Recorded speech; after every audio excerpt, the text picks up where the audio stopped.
And welcome back to Hannity. So as the chaos on our southern border rages out of control, well, our esteemed House Minority Leader Nancy Pelosi appeared on MSNBC yesterday and made a startling comparison between unaccompanied illegal children and Jesus. Take a look. In Washington, I see an embrace of the idea that this is a humanitarian crisis by people who are not politicizing the issue.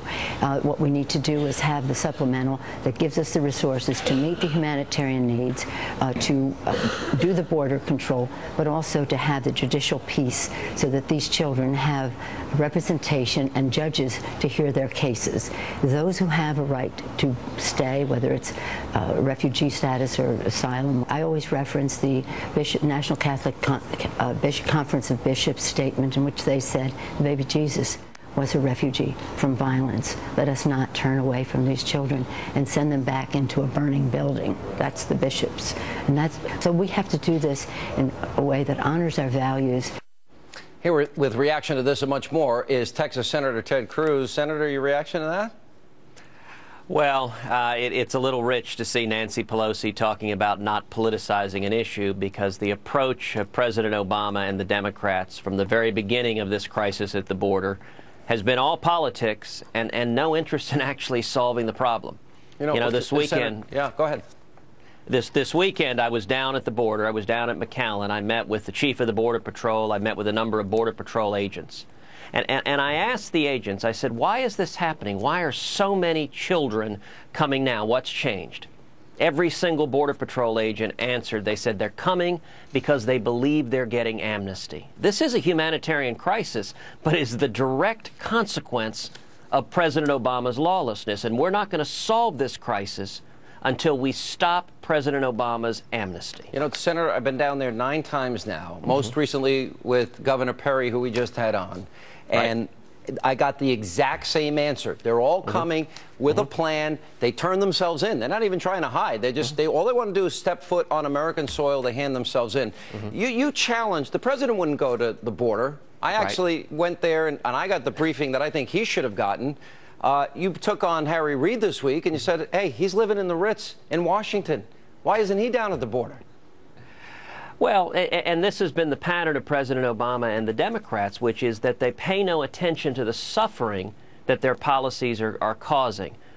You know, several weeks ago I was at Lackland Air Force Base, where there are roughly 1,200 of these children being kept. And it's important to understand, these little boys, these little girls, are being brought into this country not by well-meaning social workers with Birkenstocks and beards. They're being brought in by violent, vicious drug cartels. And these little boys and little girls are being physically assaulted, being sexually assaulted. And it is really sad to see President Obama and the Democrats unwilling to do anything to solve this crisis. You look at the president's proposed supplemental. It's a very cynical bill because it's all HHS social spending with nothing to solve the problem, which means the president is assuming that next year tens of thousands or hundreds of thousands of little boys continue to be brought in by drug dealers and cartels, continue to be physically, sexually assaulted. That is not compassionate. That is not humane. The compassionate, humane thing to do is enforce the law and stop President Obama's amnesty. That's the direct cause of all these little boys and girls being victimized. The president wants consensus. You can give him you can change the 2008 law, which was to stop against child sex trafficking. You can control the border. Republicans would sign on to that in a minute. The president, it's not even an option.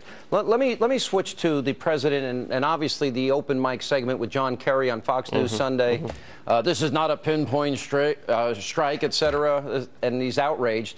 I've got some video that I want to show you. I'll explain to you what it is in case your monitor doesn't put it up. You got Hamas masked militants inside these sophisticated tunnels that they built. You can see they've got cement reinforcement there. You got various Hamas armed wing gunmen inside the tunnel. Militants putting lights on their heads. They're wearing green uniforms, masks inside the tunnel. And you can see the weapons walking inside the tunnel. They've got them. They have, you know, literally various of Hamas militants in there. Obviously, this is how they kidnapped those 3 boys. This is how they launch a lot of their attacks on Israel. Why isn't the United States saying, 1,600 rockets, we're with you, we support you, you have the right to defend yourself? Right. Well, and these Hamas terrorists had tranquilizers and handcuffs there precisely to capture innocent Israeli civilians, to capture children, to capture soldiers, and hold them for ransom. Israel is defending herself against vicious terrorists who are trying to murder innocent civilians. As Prime Minister Netanyahu put it very effectively a couple of weeks ago, in Israel, they use missile defense to protect their civilians. Hamas is using their civilians to protect their missiles, which is a war crime. And you ask, why aren't we doing this, Sean? The reason is sad, it's tragic. But the Obama administration is the most anti-Israel administration this government has ever had. Yesterday, we saw the FAA make an unprecedented decision to ban all air travel to the nation of Israel. And I've asked today the very simple question, did President Obama just unilaterally launch economic boycotts on the nation of Israel? Because John Kerry showed up in Israel, gave $47 million to Hamas in Gaza. That is insanity. And simultaneously, we gave 1.5 billion F-16s and tanks to Mohammed Morsi, who was the head of the Muslim Brotherhood, who said the Israelis are descendants of apes and pigs. What is wrong with this administration? Well, and listen, this decision by the FAA raises serious questions. Was this a political decision? Was this driven by the White House? Was it driven by the State Department? If it was based on airline safety, as they said, why did they single out Israel? Why not ban travel to Pakistan or Yemen or Ukraine, where a commercial airliner was just shot down, but instead they targeted Israel, and the timing couldn't have been worse. Was at the exact moment Kerry was there trying to strong-arm Israel into stopping their efforts to shut down Hamas's rockets and tunnels. You said that you believed that they were trying to blackmail Israel by cutting, which I agree with, but which is because they're cutting Israel off from the rest of the world at a very important time. You're right. The State Department, you have a spokesman responded to you, and I want to play it and give you a chance to respond. Senator Cruz just released a statement saying that the FAA's flight suspension in Israel is economic blackmail, and the Obama administration is doing this to punish Israel. It's ridiculous and offensive, quite frankly. The FAA takes its responsibilities very seriously. I will speak for them in that case. They make these decisions based solely on the security and safety of American citizens, period. For anyone to suggest otherwise, it's just ridiculous. Response, Senator? You know, what is ridiculous is the Obama administration refusing to answer simple questions about whether this was dictated by politics and why the FAA is singling out Israel while not focusing on other areas of the world. And what is offensive is the Obama administration giving $47 million that will go to Hamas, who is actively trying to kill civilians, while simultaneously imposing millions of dollars of economic harms on our friend and ally Israel. The State Department needs to answer those questions. And Sean, I announced today that in response to that refusal to answer from the State Department, I intend to hold all State Department nominees until they answer these questions. Congress deserves to know, and the American people deserve to know, was this politics from the White House? Or was this an airline safety decision? And I think the facts strongly suggest it was politics in an effort to strong-arm the nation of Israel. I wonder if your fellow Republicans will support you this time. It'll be interesting to watch. Last question, Senator. True Blood depicted a Ted Cruz fundraiser, and, well, I'll just give you a quick chance to respond. We're running out of time.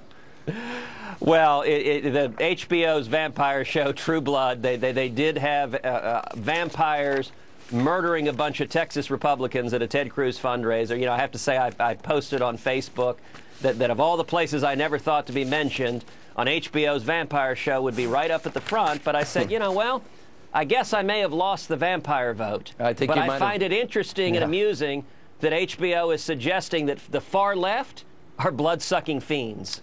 Well, there might be something there, Senator. I'll let the viewers decide. Thanks for being with us. Thank you, Sean. And coming